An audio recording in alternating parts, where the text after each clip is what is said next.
President Trump addressing rising tension with Iran last night ahead of tomorrow's high-stakes talks in Geneva. He also spoke to lawmakers about his ongoing push for peace in Ukraine. Stephanie Bennett joins us now from London with all the details. Hi, Stephanie. Good morning. Yeah, President Donald Trump says he wants to resolve this standoff with Iran through diplomacy, but also emphasize that he will never let them have a nuclear weapon. My preference is to solve this problem through diplomacy. But one thing is certain, I will never allow the world's #1 sponsor of terror, which they are by far, to have a nuclear weapon. Can't let that happen.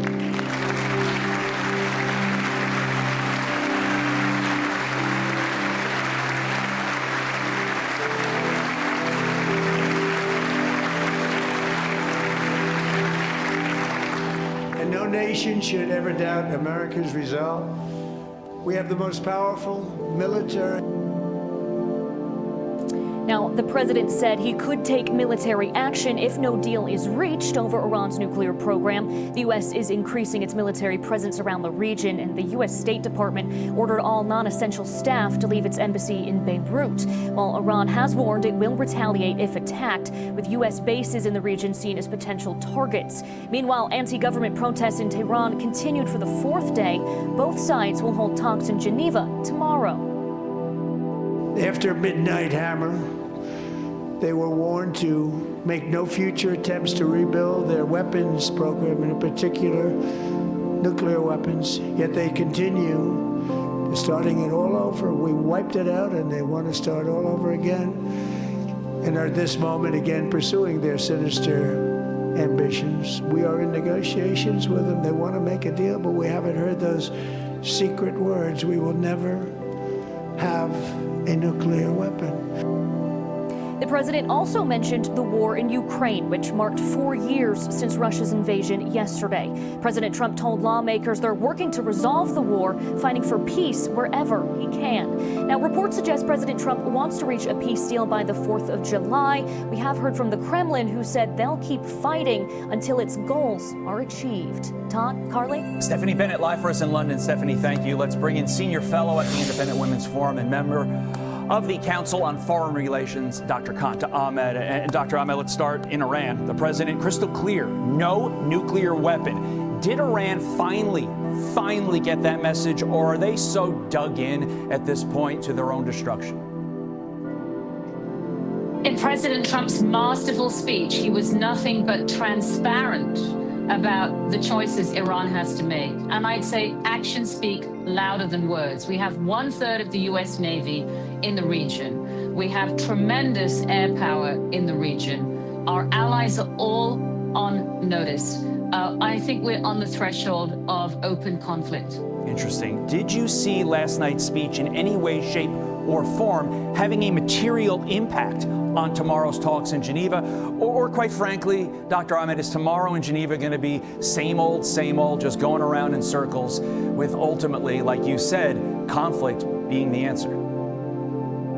I think the United States has been extraordinarily patient with this regime. But the United States, and you saw all the ordinary Americans that were honored at the State of the Union, are a nation of decency. And the atrocious mass murder of 30,000 plus Iranians, the president mentioned, almost 400,000 people maimed, blinded, is not acceptable to us as ordinary Americans.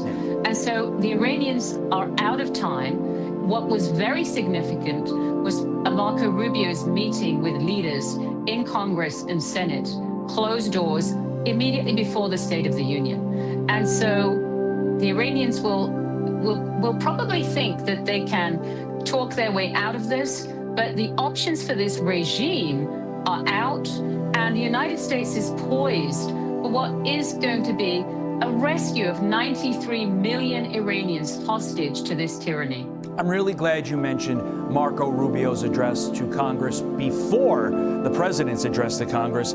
He also delayed his meeting with Benjamin Netanyahu in Israel until Monday. It was supposed to be on Saturday. We also moved 12 F-22s to a base in Israel yesterday, and we evacuated non-essential personnel from Lebanon, from the Lebanon embassy as well. With that in mind, could we see the United States strike Iran as soon as this weekend? Well, we have also India's Prime Minister on a 2-day visit now in Israel. Very important bilateral relationship involving defense and technology between the two nations. So Prime Minister Modi will be leaving, I think, tomorrow or Friday.